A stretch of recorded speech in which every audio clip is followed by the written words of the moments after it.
Profundidad. ¿Qué es esto de la profundidad?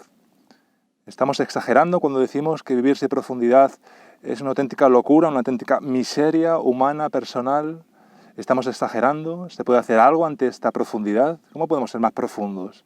¿Qué podemos hacer? ¿Cavar un pozo profundo y meternos? ¿Cómo podemos ganar en profundidad? ¿Y para qué? Sobre todo, ¿para qué? ¿Realmente nuestra sociedad, nuestra cultura es una cultura poco profunda? Vamos a debatir o a presentar algunas ideas sobre esta idea de la profundidad. Profundidad que yo entiendo como espiritualidad. Si bien esta espiritualidad se puede entender de varias formas, por ejemplo, una forma de entender esta espiritualidad es la forma clásica en las religiones tradicionales.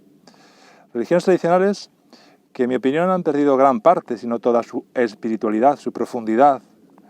Han perdido desde hace mucho tiempo y han devenido pues, en un conjunto de normas, de dogmas, de creencias que pues, a los creyentes, cada vez menos, por cierto, pues les puede ayudar a combatir ese vacío existencial en un tiempo tan convulso y tan, con tanto vacío personal. Si bien yo creo que pues han quedado como ese conjunto de dogmas, de ideas, pues realmente habiendo perdido gran parte de su profundidad, sino toda su espiritualidad. Por tanto, no nos referimos a esa espiritualidad clásica en las religiones, ni tampoco nos referimos, cuando decimos espiritualidad o profundidad, pues a ese nuevo conjunto de dogmas, de creencias, New Age, tan de moda hoy en día, y que han venido un poco a sustituir a las creencias tradicionales, religiosas, en religiones tradicionales. Creencias que, en mi opinión, son los mismos perros con distintos collares, como se dice. Hemos cambiado unas creencias por otras, en vez de, pues a lo mejor, pecado creemos en el karma, en vez de, paraíso pensamos en un todo, en fin. Otro conjunto de creencias basadas seguramente pues en ese pensamiento mágico, en ese pensamiento tan poco riguroso. Es importante ser riguroso en la vida y realmente ser serio. Por tanto, no nos referimos ni a esas religiones tradicionales, cuando decimos profundidad, espiritualidad, ni a ese pensamiento New Age tan polémico, que tiene tantas cosas positivas, está a base con muchas positivas, pero siendo, como decía Chogyam Trungpa, este era maestro, pues una especie de mercado espiritual, donde se nos ofrece algo, a lo que nos agarramos por nuestro vacío existencial, por nuestras dificultades, por nuestra propia miseria personal. Por tanto, nos referimos a profundidad o espiritualidad, como se refiere esta gran autora, Karen Armstrong, en su libro La Gran Transformación, que os recomiendo mucho. Ella se refiere a esta profundidad, sobre todo en esa época, citando al filósofo Karl Jaspers, esta época axial que llama el filósofo Jasper y ella. Esta época axial es la época de unos siglos atrás de la era cristiana y unos siglos después, donde se desarrollaron, nacieron y desarrollaron su mensaje los grandes maestros de la humanidad, desde Confucio, desde Lao Tse, desde Sócrates, desde Jesucristo, en fin, todos esos grandes maestros, desde Buda, por supuesto, todos esos grandes maestros que, curiosamente, no basaban su mensaje y su vida en una especulación metafísica, si existe Dios o no existe, si existe vida después de la vida o no existe, o qué hay, dónde vamos o dónde dejamos de ir. Más bien, basaron su mensaje y su vida en comprender y luego mostrarnos que realmente se puede tener otro tipo de vida, un tipo de vida lejos de esa codicia, esa ofuscación, ese egoísmo, ese egocentrismo, esa absoluta desnortación que tenemos los seres humanos, sobre todo los que estamos más vacíos, los que tenemos menos profundidad. Por tanto, esta autora también dice en este libro, en La Gran Transformación, que si no accedemos a ese grado de profundidad o de espiritualidad, pues no muy optimista, porque dice que la Tierra tiene muy pocas posibilidades de seguir en pie. Es decir, que nos vamos a cargar la vida. La vida y la Tierra, pues con nuestro afán nuestra avidez, nuestra compulsión a poseer y a explotar todo lo que es explotable y más allá. Por tanto, desde luego, acceder a esta profundidad o no acceder marca gran parte de nuestra existencia. Decía Nietzsche, tipo complejo, decía, el problema no es que el pozo esté turbio, el problema es que sea poco profundo, es decir, el problema es que haya poca profundidad en nosotros. Cuando hay poca profundidad, pues es casi preferible, como decía Nietzsche, que pues, haya confusión, pero haya posibilidad. Desde luego la profundidad no es una panacea que nos va pues, a proteger o ayudar o a hacer crecer automáticamente. El propio Nietzsche, que era una persona espiritual profunda, pues desde luego acabó malamente y vivió una vida compleja, acabó muriendo en un psiquiátrico y su vida desde luego no es digna de elogio ni de ser seguida. No es una panacea, pero sí es una luz en el túnel en el que estamos inmersos, en el que estamos como sociedad, como cultura y como aldea global. Estamos inmersos en un túnel en el que, como dice Armstrong, si no encontramos esa profundidad seguramente acabaremos malamente. Es una enfermedad espiritual, esta superficialidad, que es lo contrario a esta profundidad, a esta espiritualidad. Es una enfermedad terrible, una enfermedad que posee el hombre blanco, como decía la canción de Pedro Guerra. El hombre blanco pues desconoce el manantial que lleva dentro, dice la canción. O decía Cartol, citando a los indios americanos, que se veía al hombre blanco, al hombre occidental, como un ser extraño, que le pasa algo, tiene como una necesidad de moverse, de hacer, de una compulsión, una avidez. Lo veían así los indios americanos. Desde luego, esa superficialidad nos hace mucho menos de lo que podemos ser. Nos hace pues, seres pequeñitos, con grandes capacidades, o bien pues, soterradas, o bien embrionarias, en estado embrionario, o bien con esas capacidades, algunas de ellas, de estas capacidades enormes que tenemos desarrollada, pero con el objetivo, con objetivos nada positivos, el objetivo pues normalmente de pues, los objetivos que tenemos los seres humanos, de ganar más dinero, de acumular, de coleccionar, de ambicionar, de no estar pues nunca en paz con nosotros mismos, decía Erich Fromm. La avaricia y la paz se excluyen mutuamente. Por tanto, la superficialidad es una enfermedad terrible y que la mayoría de las personas hoy en día, desde luego en Occidente, tenemos en gran medida. Sin profundidad yo creo que estamos abocados a muchas cosas, tienen un gran conjunto de consecuencias. Estamos abocados, por ejemplo, como se decía antiguamente, a estar bajo el yugo, lo cual no quiere decir no dejarse aconsejar, estar bajo el yugo, sin criterio, ante el médico, el político, el cura. Es decir, una persona sin profundidad una persona sin criterio, la profundidad te da criterio y la falta de ella te hace faltar ese criterio, está al albor de la medicina occidental. Bueno, ¿y qué de malo en la medicina occidental? Pues desde luego la medicina occidental, como cualquier otra medicina, como cualquier otra pues, medio para, en teoría, ayudar al ser humano, es una bendición, desde luego, la medicina lo es. Ahora bien, ha cometido y comete una serie de errores fundamentales basadas pues, en el propio paradigma occidental. Por tanto, la medicina occidental, por ejemplo, es extraordinaria pues, a nivel agudo. Si tienes un ictus, van a hacer lo posible y lo imposible para que ese derrame en tu cerebro no afecte a las neuronas adyacentes y que no pierdas las capacidades. Sin tratamiento en un ictus urgente, seguramente vas a morir o a quedar seriamente dañado.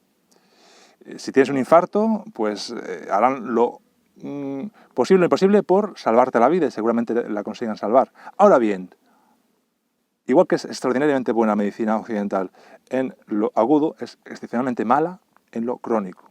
¿Por qué? Porque su paradigma no entra ahí. Es decir, ante una enfermedad crónica, pues ante una depresión, por ejemplo, ¿qué puede hacer? Ante una artritis, ¿qué puede hacer? incluso ante un cáncer. Eso es polémico. Por tanto, una persona sin profundidad está al albor de o bien la medicina o bien su contrario, cuidado. Que hay otros movimientos que dicen, bueno, pues la medicina es todo malo, con lo cual no me creo nada, no voy al médico nunca. Y, por cierto, las vacunas jamás, las vacunas son puro veneno. Pues estamos en el mismo camino. Tanto aceptarlo todo como negarlo todo son dos formas de no pensar. Por tanto, profundidad es empezar a establecer un criterio, es decir, bueno, a ver qué es bueno para mí y qué no es bueno para mí. ¿Está la persona sin profundidad al albor o al yugo del político? Esto quiere decir que, desde luego, yo creo que los políticos no podemos acusarlos de que sean peores que nosotros.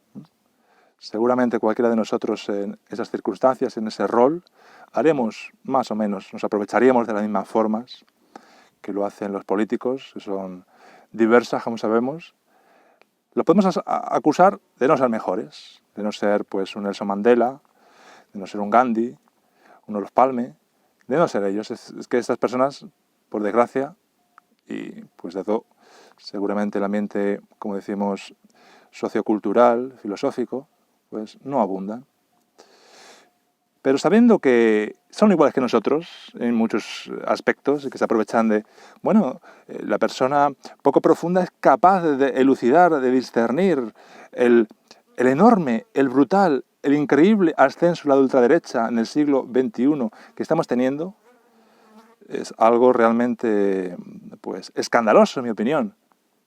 ¿Qué puede tener en su cabeza una persona que apoya a la ultraderecha? Después del nazismo, después de haber visto esas horribles imágenes, esa niña en Vietnam quemada por el napalm, esos niños muertos en las playas. ¿Qué puede tener en su alma una persona que apoya a la ultraderecha? Que apoya, que dice, sí, este mundo necesita un puño de hierro, que diga, pero venga, ya está bien de tonterías, aquí hay buenos y aquí hay malos. Los malos, ¿qué puede tener? Pues desde luego, y me viene muy poca profundidad y mucha confusión, y mucho miedo, porque el miedo, desde luego, nos hace hacer cosas terribles, ¿no? Médico, político, cura. Bueno, hoy en día la Iglesia y esta institución, afortunadamente, en mi opinión, tiene menos ascendencia, menos capacidad de liderarnos, de decirnos cómo hemos de ser, cómo hemos de vivir. Ahora bien, que todavía la tiene, desde luego. Miremos Opus Dei, Legionarios de Cristo, etcétera, etcétera, esos movimientos tremendos. Pero hay nuevas iglesias. El poder, por ejemplo, de las iglesias protestantes, lo que están creciendo. En nuestro centro tenemos una iglesia protestante debajo y hay cada esquina hay una iglesia protestante. O los movimientos New Age, como decíamos antes, movimientos muy poco rigurosos y que van, en su mayoría, pues a establecerse como nuevas iglesias, es decir, nuevos movimientos que captan a personas, les, un poco orientan en beneficio propio, más que en beneficio ajeno. Por tanto, la persona sin profundidad está abocada o a los curas antiguos o a los curas nuevos, o a las iglesias antiguas o a las iglesias nuevas, pero sigue en su estado de vacío existencial, pues necesitando una guía, no haciéndose pues maestro de sí mismo.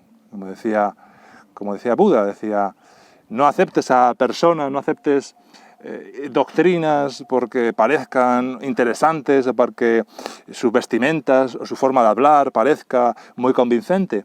Míralas, analízalas y mira si hacen el bien, si te hacen el bien, si te hacen progresar, si te hacen crecer. Entonces, pues puedes seguirlas, pero solo por eso.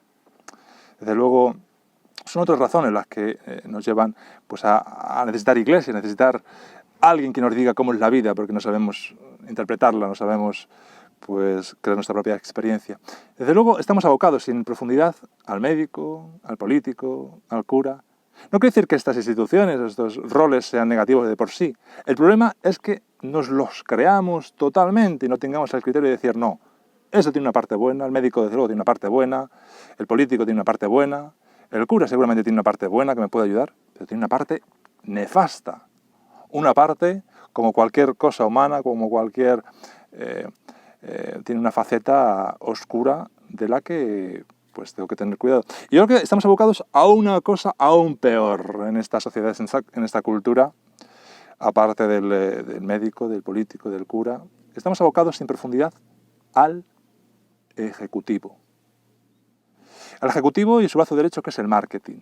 El marketing realmente pues es una ciencia muy estudiada, muy avanzada, y que nos hace literalmente, por supuesto, mucho más a personas poco profundas, personas con más carencias, sin criterio o con poco criterio, nos lleva, nos trae, nos hace, nos deshace, nos... Marañón decía, sé el arquitecto de tu propio cerebro. Ahora no somos el arquitecto de nuestro propio cerebro. Hay arquitectos que nos van programando nuestro propio cerebro, y esos son los ejecutivos con su marketing. Con su marketing tremendo, terrible, que desde niños nos van diciendo lo que es bueno, lo que es malo, cómo debemos vivir, cómo debemos hacer. Decía Watson, el gran psicólogo conductista, polémico psicólogo conductista, decía, dame 2 niños, y de uno haré un tipo estupendo y otro haré un criminal. Bueno, pues un poco en esa línea de Watson actúa el marketing, lavándonos literalmente el cerebro, haciendo que deseemos o dejemos de desear, o queramos o dejamos de querer, opinemos, pues según precisen, quieran ellos, ¿verdad?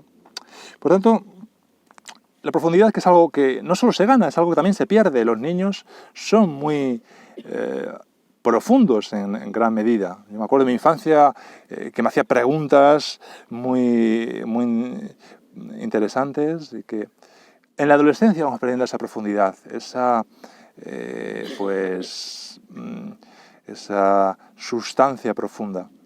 Y la adolescencia, que es un periodo muy duro para el ser humano, va haciéndonos perder esa acomodación, esa aculturización a lo que nos rodea, pues nos va haciendo perder pues gran parte de nuestra profundidad, que nos va, como digo, esa superficialidad como problema cultural, lo va llevando pues a sitios pues no muy deseables.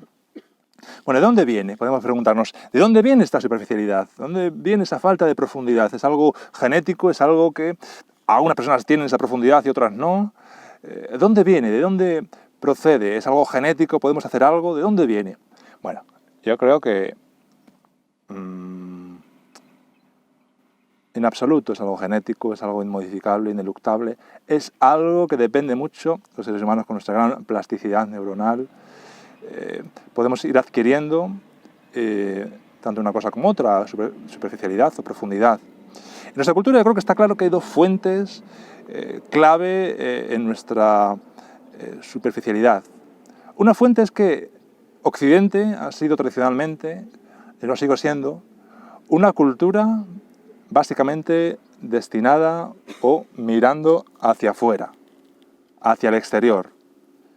Y eso tiene su ventaja. Por ejemplo, los grandes experimentos, los grandes descubrimientos de la humanidad, desde Internet, desde la luz, desde la bombilla, desde la mayoría de los inventos y descubrimientos se han producido en Occidente, el automóvil. Y eso tiene sus ventajas, pero tiene sus desventajas. Y es que pues hemos perdido una gran profundidad, o tenemos tendencia en Occidente pues a ser personas superficiales, lo cual en el Oriente ha sido un poco distinto.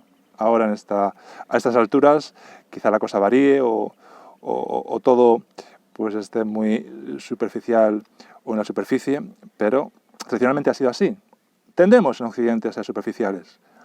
Y por otra parte, creo que una gran fuente, quizá aún más influyente en nuestra forma de ser y de ver la vida, nuestro way of life, que dicen los americanos, nuestra forma de vida, pues es nuestro sistema económico, social, nuestro capitalismo. El capitalismo es un sistema, desde luego, con sus ventajas y con sus desventajas.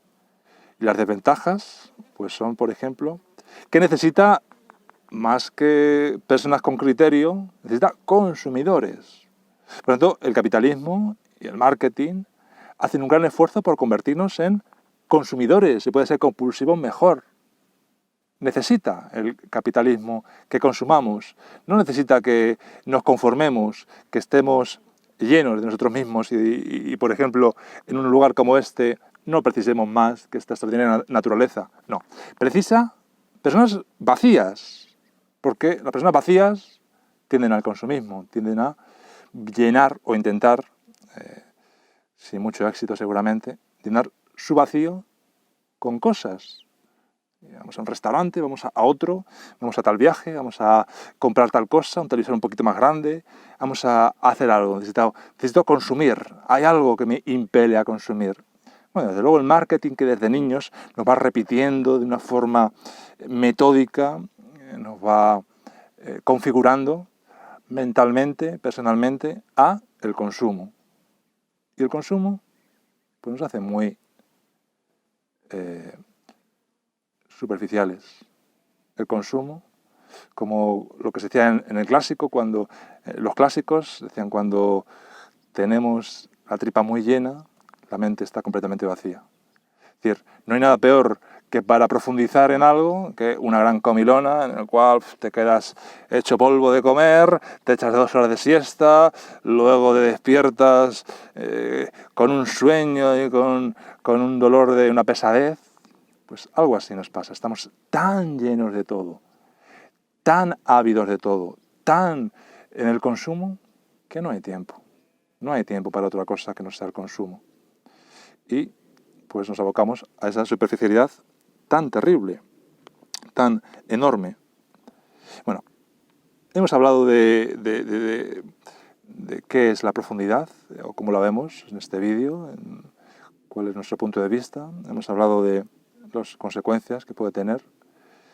¿Qué se puede hacer ante ello? ¿Estamos abocados a vivir una vida superficial, como zombies, una vida siguiendo o agarrándonos a aquello primero que pasa y que nos dice algo sobre nosotros mismos o creemos? ¿Estamos abocados a ir con esa, como digo yo, búsqueda de gallina? Ahora busco aquí, ahora pico allí, ahora pico aquí, ahora en otro sitio. ¿Estamos abocados a esa codicia tan lamentable que nos hace tan brutos, nos embrutece tanto, a esa sexualidad sin medida, como a ese turismo ávido en el cual todos nos convertimos o estamos convertidos en, como digo yo, en turistas compulsivos? Necesitamos irnos de aquí, no sé dónde, pero necesito huir. ¿Estamos abocados a todo eso o podemos hacer algo? Desde luego yo creo que podemos hacer, no algo, sino mucho, podemos variar. Si bien hay que tener en cuenta que lo que nos conduce aquí, lo que nos hace personas superficiales, pues son enormes fuerzas, como decimos, esa fuerza tradicional, como occidentales, el hombre blanco, pues ser vacío, y el marketing casi omnipotente, casi todopoderoso, desde luego, desde que nuestra mente pues es una tabula rasa que decía Locke, es muy tierna, nos van configurando, nos van haciendo pensar de una forma, con lo cual estamos hablando de fuerzas muy potentes y si queremos variar, es como digo yo, variar pues el curso de un río, que desde luego es algo complicado, pero posible.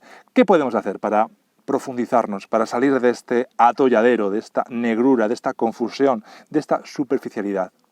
Bueno, muchas cosas. Desde luego podemos, por ejemplo, empezar a intentar pensar, a intentar escribir, a intentar reflexionar, ir hacia adentro, emprender un camino hacia adentro, dejar, bueno, un día de ir a ese restaurante o dejar ese viaje que tanto me apetecía y a lo mejor quedarme en casa, decía el gran Blaise Pascal, todos los males de las personas les vienen por no quedarse sin más en su habitación.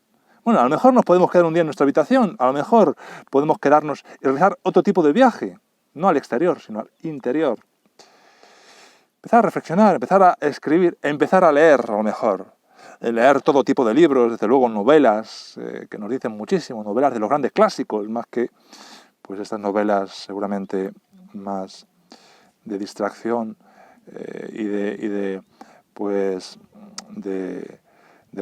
pasar el rato, de matar el tiempo, esa frase que a mí no me gusta mucho, de matar el tiempo, pues podemos empezar a leer novelas, clásicos, leer libros de ensayo, leer libros Quizá evitando, en mi opinión, esos libros de New Age, esos libros tipo secreto, tipo, pues con esas, tipo coaching facilón, de todo a 100, de garrafón, digamos, que realmente nos ofrecen otro tipo de marketing, otro tipo de venta, una venta donde nos dicen tal vez lo que queremos oír, que no es precisamente lo que nos hace falta en muchas ocasiones, y que, bueno, no seguramente nos hacen mucho daño, nos hacen perder el tiempo y nos hacen pues pensar que la vida es algo distinto, que pues a lo mejor profundizarse no es un proceso difícil, y lo es, un proceso que requiere energía, que requiere convicción, y lo es, requiere energía, convicción, pensar en que va a venir tal cosa profundamente, y eso aparece por arte del birloque. No es esa forma pues un poco reduccionista y pues eso, basada en el pensamiento mágico que tan ampliamente se lleva en la New Age y que no nos hace mejores, en mi opinión, no nos cambia profundamente. Si queremos cambiar profundamente, realmente tenemos que cambiar de paradigma. Decía Antonio Machado, si las sociedades cambian cuando cambian sus dioses. Esto quiere decir, las personas también cambiamos cuando cambian nuestros dioses. Esto es, ¿qué dioses tenemos en nuestra cultura? Desde luego el dinero, la imagen, el sexo, las redes sociales. Por desgracia, a lo mejor podemos empezar a cambiar nuestros dioses. Claro, por ejemplo, emprender un viaje interior, en mindfulness, por ejemplo, o en vipassana, o en meditación, algo extraordinario, algo, desde luego, el jugo de las religiones orientales, mal llamadas religiones, porque no lo son, porque son psicoterapias o filosofías de vida. Pues, claro, cuando nosotros damos pues, un curso, que por ejemplo en Soria hacemos un retiro de mindfulness, o allí en nuestro centro en Madrid, pues hacemos nuestros cursos de mindfulness. Claro, me preguntan, ¿qué es lo más complicado en mindfulness? La práctica me parece complicada, me dicen algunos, porque ponerse ahí, sentarse, observar la respiración, observar los pensamientos, o pensar, imaginar tal cosa, es muy complicado, nuestra mente está muy salvaje, absolutamente. Absolutamente, y ya dice Jon Kabat-Zinn, el gran difusor de mindfulness en Occidente, dice que pues mindfulness es el trabajo más difícil del mundo, dice, ni más ni menos. Y también dice que la meditación no es para pusilánimes, no es para gente temblorosa, miedosa, que no se atreve, no, es para gente que se decida, que necesite seguramente que haya pasado más de una noche en vela pensando, ¿por qué coño estoy yo así? ¿Qué me pasa? Y si esto es para siempre. Es decir, que ha tenido una experiencia de sufrimiento, de malestar. Pero yo creo que aún más allá de eso, de la propia práctica, que es complicada, la principal dificultad en mindfulness, en establecerse en este viaje interior, hoy que pues es tan común ese viaje exterior, todos somos turistas y nos gusta ir para allá y para acá, en fin, está bien conocer, desde luego, yo no lo critico el viajar, pero smell fish, que dicen los ingleses, ¿verdad? Huele raro cuando pues viajamos compulsivamente y necesitamos viajar, y si tenemos 3 días y no damos un viaje, pero bueno, ¿qué estoy haciendo? Necesito viajar, huele, suena a huida, suena, en fin. Yo creo que la principal escollo en este viaje interior, este viaje hacia adentro, que es mindfulness, no ya la práctica en sí, que bueno, tiene su dificultad, como decimos, es sobre todo y ante todo porque es absolutamente contrario a lo que nos han dicho desde niños. Es decir, mindfulness nos dice cosas completamente diferentes a lo que nos han ido día a día, semana a semana, mes a mes, año a año, metiendo en la cabeza desde niños. Nos han ido metiendo en la cabeza, como decía aquel poema de Juan Goytisolo, me lo decía mi abuelito, me lo decía mi papá, en fin, sé fuerte, machaca a los demás, súbete por encima de las cabezas, písalos, si no serás un pobre idiota. Me lo decía mi abuelito, me lo decía mi papá, y lo olvidaba muchos más, decía Goytisolo en este poema que luego musicó el gran Paco Ibáñez. Claro, nos han ido metiendo en la cabeza la idea de que tanto tienes, tanto vales. de que realmente pues poseer es disfrutar, de que tener un coche bien grande y notar la potencia ahí conduciendo, eso es el bienestar. De que tener un empleo, un trabajo duro, mindfulness es complicado desde luego, pero hay muchas cosas en la vida complicadas. Es decir, formarse, sacar una carrera es algo muy complicado. No creo que más que tener mindfulness pues de una forma con seriedad. Tener un hijo y criarlo, o tener varios hijos incluso y criarlos, me parece una cosa muy complicada. Pero lo vemos como algo importante. Desde niños nos han dicho que es algo esencial, que es algo importante. Y ahora mindfulness viene y nos dice que bueno, que sí, que todo eso está muy bien, tener pues 3 casas está muy bien y un sueldo muy bueno, vale, se puede, como dice Manuel Almendros, ser espiritual sin perder la nómina, claro que sí. Ahora bien, mindfulness nos dice que, oye, y no es más importante aún, o tan importante al menos, a tener nómina o a tener un gran coche o 3 casas y una en la playa, ¿no es también importante tener inteligencia emocional? ¿No es tan importante pues lo que pasa dentro, ese ecosistema interior, no es importante? Sí lo es. Por tanto, quizá hay que dedicar un poco menos de energía a lo externo, a poseer, y un poco más a lo interno, a ser. Un poco dejar, tener o ser, decía el libro de Erich Fromm. A lo mejor hay que dejar un poco de poner el foco en tener y ponerlo más en ser. Claro, eso no lo dice mindfulness. Y nos suena a chino, pero bueno. O sea, desde niño, mi padre, mi primo, mi cuñado, mi mujer, mi abuelo me han dicho repetidamente, me han dicho y no me han dicho, lo he visto, que es ese aprendizaje vicario aún más potente, que, como dice aquel refrán chino, si quieres conocer a un hombre, no oigas lo que dice, mira lo que hace. Hemos visto de pequeños a nuestros padres, a nuestros vecinos, a todo el mundo, dejándose la piel en el pellejo, como decían nosotros, para tener un coche un poquito más grande, para cambiar el sofá, que hace 2 años que lo tengo y ya estoy aburrido de él, para una tele un poquito más grande. Y ahora viene mindfulness a decirnos que hay que fijarse en el interior. Venga, hombre, venga, no me vengas. Pero, por lo tanto, mindfulness es algo totalmente contracultural, totalmente distinto a lo que nos han enseñado. Por tanto, podemos ver dentro de nuestro paradigma, dentro de nuestro sistema de creencias, bueno, mindfulness, oye, una relajación, podemos pensar, algo que puede estar bien, pero estando bien en su sistema de creencias lo ponemos en el puesto número 37. Porque hay 36 cosas que nos parecen más importantes. El trabajo, desde luego, los niños, desde luego, la cena de mañana, desde luego, pues el viaje a Tailandia, desde luego, pues, qué sé yo, cuidar mi jardín, hacer deporte, que sí, que todo eso es muy importante, pero quizá mindfulness también lo es. Solo y cuando comprendemos, y eso es una fase de profundización, que mindfulness es esencial, que el desarrollo externo, en fin, pues tener un bienestar material es importante, quien dice que no, pero tan importante o más es el bienestar emocional, desde luego en mi opinión muchísimo más importante, porque si uno está deprimido puede tener pues toda esta sierra para él que le va a dar exactamente igual, es decir, sin salud emocional no hay nada.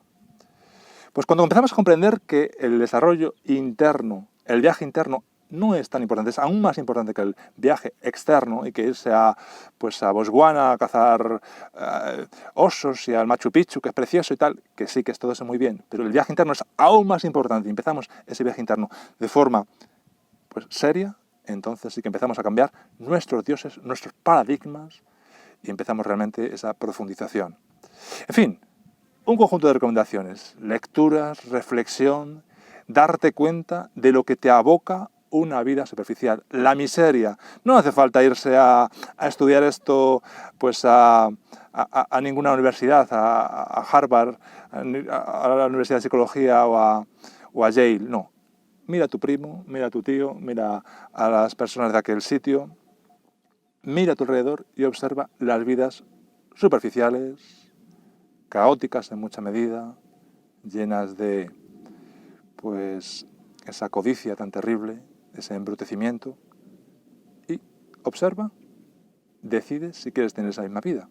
Porque es importante que sepas que no es algo ineluctable, que es una decisión, que o bien la tomas como filósofo activo, es decir, decido, o como filósofo inactivo, como decía aquella frase, no podemos dejar de ser filósofos, solo que podemos ser negligentes, decir, yo no he decidido nada, pero estás decidiendo con tu no decisión.